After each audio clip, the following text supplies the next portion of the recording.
Okay, let me pause what I'm doing over here right now because I was sitting back, relaxing, getting some things done, and of course, some stuff came in that is going to push what I have to do now to another level. All right, so it was completely behind the sofa. I want to throw him on the sofa. First things first, my name is Kenneth Bird. I'm the creator of Supreme Ambient Light Rejection Screen Paint using ambient light rejection technology gain. I'm actually was doing a demonstration on the Blue 15 with a Blue Ambient Light Rejection 15, and I put a piece of the cardboard that I painted previously against the screen. I thought to myself, you know what? I'm gonna build me a cardboard projection screen. So this is the first part of it right here. There's the base and the stand over there. I'm putting that together right now. It's an interesting way how to put it together because I didn't want to show too many cracks. I want it to be perfectly flat. So there's the Velcro strips, heavy Velcro I'm going to use to attach the base to it. I might install some speakers, and I'm going to coat this with blue and use it with the ultra short throw projector. Completely all cardboard. Now, let me show you what I got today. So this is what came in today for me. I was expecting to get this. I was expecting to get this on Monday, but it got here today. So today I got my PC that I'm going to be converting into a gaming system for my upstairs arcade room. Because as I said before, with the console systems going all buggy and crazy and everything that's going on with them, these systems are bricking. The last thing I want to do is drop $500 down on a system with tax, because it's going to be more than that once you put the tax on it and everything else, to find out that my system is going to brick on me. I have to race certain games at certain times. I can't put it in rest mode. There's so many different things now people have to try to navigate through to keep their systems from burning out. So I'm going to be building me a gaming PC or modifying this particular PC. And I've seen these on, somebody was showing off the Dell 7010s on YouTube. And what the guy was doing was he was going in and he was basically loading a graphic card onto it, and he was converting this into a gaming PC. Like I said, it has everything, and this is actually more powerful than the PS5, and I'll tell you why.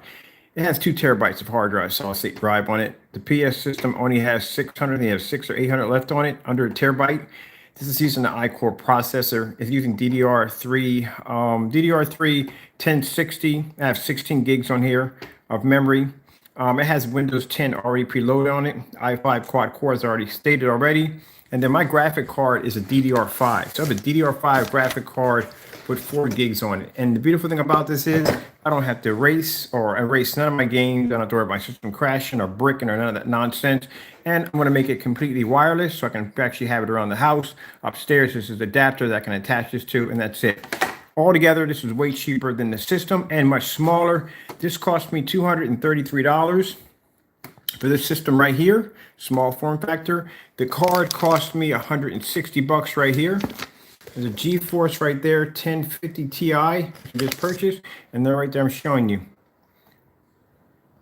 DDR5, right there.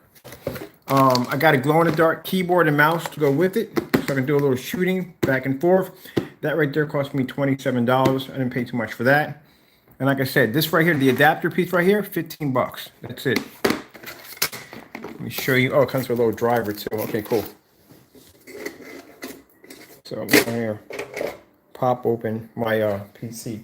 Now this PC has a 3.0 USBs, and it has a PCI slot 3.0 right there, as you can see right there. The card, when I put it in, because it's wide, it's going to basically take up both slots, which I'm not worried about it, because that's why I got this on the USB, so I can basically plug this in the back and make it wireless. Runs quiet. I have one actually running right now in the next room that's actually running off from my my scanner for my my PC setup in there for scanning my my PC scanner or PC mapping. I have another one right here, and it's on right now. It's been on for 3 days. You hear nothing at all.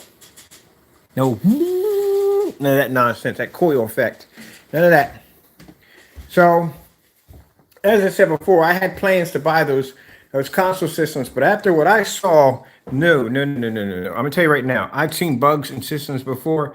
Those are major serious bugs, and then people have to go through loops and obstacles to keep from burning out that system. You can't put it in rest mode.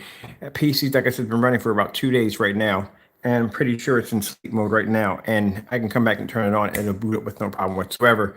So no, I'm going to be doing PC for a while until they get this mess fixed with the console system. Eventually, I will buy the console system. I say I'm going to go PC Master Race and just go PC only. I do want the console systems. I just don't want to spend money for something that's going to turn into a potential brick or have a number of the colorful bugs that it has. I know some people are sitting there saying, oh, it's not that bad. Oh, it's really that bad. It is really, really that bad. I called it when I sat there and said to you that getting a replacement for your system is not going to happen. If they're having a shortage of getting them on the on in the stores, what makes you think that you're going to get one right away? And if you do happen to basically take it back, you're going to go on a waiting list among with everybody else. So the higher the belly up on the system, the longer the waiting line for you to actually get one repaired and brought back to you. So that's what's going to happen with that. That's the dangerous thing about having a massive crash in the middle of a launch. Now, if this had happened like the Xbox 360 had a few red rings, but keep in mind, people had their systems. For me personally, I had a bunch of them from 6 months to a year. You start seeing problems popping up. By then, you got enough of these systems in circulation where it's easy to replace yours. But when you got something with that many problems coming out right from the door, and it's the middle of launch and they're having a hard time getting them on the shelves as it is, the chances of you getting a replacement, it's not going to happen. You're going to have it probably for a couple of months before you're going to be able to get it repaired or fixed. Till then, you are stuck with a $500 brick on top of your mantelpiece, and that's where it's going to stay. But as for most people saying it's not that big a deal, it is a big deal. You're having people are having hard drive failure. Deleting games. You're downloading games and games are not showing up on the hard drive. Systems are completely bricking. They sound like jet engines going off. It's not good. And then on top of that, like I said, it's a slew of colorful bugs that are popping up on the system randomly all over the place. The worst you're going to get is basically the system bricking on you. And you just have to be careful not to put it in rest mode. The systems are coming out. They're not even 4K. I can do 1440p on this. You can't do 1440p on a console system that's supposed to be next gen. Then the other problem I saw, which I didn't even see when someone was telling me that you have very limited hard drive space. Now, the Xbox has external drives that you can plug in, but they are expensive. They're more expensive than what you would pay for 2 terabytes for a hard drive, for 2 terabytes on a solid state drive. They're going to be more expensive because they're going to be designed for that system. Where the PS system, you cannot connect an external hard drive at all, period. So you're stuck with a system that has under a terabyte, and you have games like a Call of Duty, or I found out was 125 gigs, which means now you have to go through the process of erasing games off your system to make room for other games. And then pray to God that none of those games freeze up or glitch or shut your system down in the process. So just because you may have escaped one bug doesn't mean you may not escape all the other bugs that could eventually pop up on your system and start wreaking havoc. So that's why when I saw that nonsense, I'm so glad I didn't buy one. Because, yeah, $500 would have killed me right there. That's a lot of money to waste on a system that eventually is going to turn into a brick.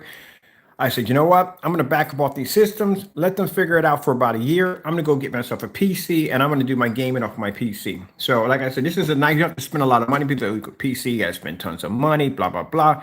If you're doing an extreme build, yeah, because there's certain levels of PC, okay? You have the modern build and you have the extreme build, the elitist, PC elitist. I used to have a $6,000 PC that I built. I'll put the link showing you how I built this PC. It was a steampunk PC that I put together way back when these systems started going DRM, and I decided I want to go down that road with DRM. So I went back into PC. Now this time around, it's a lot cheaper, way, way, way cheaper, because now I was able to pick up the Dell 710. I watched the demonstration. The guy came on here. He loaded the graphic card. That's why I found out about it. And he was saying, hey, look, it's an i5 quad-core processor. As I said from the door, you're getting Windows 10 already preloaded on it. I got one, I guess, I run in the next room. Then on top of that, the power supply is around 270, but it's enough to be able to run the graphics card, which right now I'm running my Lightform projector mapping off of that, and it requires a good graphic card. So I'm running that right now. I'm not having any problems at all whatsoever. Also, too, like I said, it comes with a slot of PCI 3.0 right there. That's the blue slot right there. Of course, you're going to cover both of these because the card is pretty wide. Right here, it's a nice little mini card right here. And then on top of that, you're getting plenty of power. I watched the demonstrations. He was playing Fortnite and games that usually most people play on console systems, not having any problems with any tearing or ripping in the screen, no freezing, none of that nonsense. So, like I said, $233, $160. Turn it to Wi-Fi, completely wireless, $15. Keyboard and mouse, $27. That's it. Maybe later I'll go with the wireless keyboard and mouse. And I bought myself some glow-in-the-dark paint so I can have it glow in the dark with the LED lights in the back.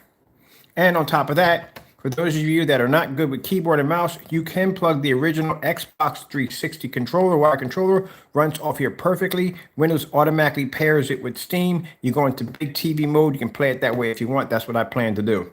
So since this is already set up, I'm going to have this built, and by tonight, tomorrow, I'm going to have a demonstration done off my screen upstairs, and what's that, 106 portrait mode using Blue technology? Yep. So if you're smart, like I said, most people understand you want to get the system, buy it, but come on, man, the red flags that are popping up right now, I would wait. I might even wait and see if they come up with a slimmer version, too. I might buy the slim version, because that thing's the size of a freaking mini PC tower. Okay, so this will be done today. This is the projection screen, cardboard projection screen I'm building. This is the first part. This is the screen right here itself, and that's the stand right here. Now I'm going to put neon lights in the back of this. I'm going to actually display my NEC projector on this screen right here. I may put some cardboard speakers too. I may put some cardboard speakers on here. I don't know. I don't know. I'm thinking about it. By the way, this is going to be my setup right here, because ever since I wanted to do the demonstration, and I took this piece of cardboard, which is coated in Blue technology, same thing back there, and threw it against the screen. I'm thinking, I need to build me a cardboard projection screen.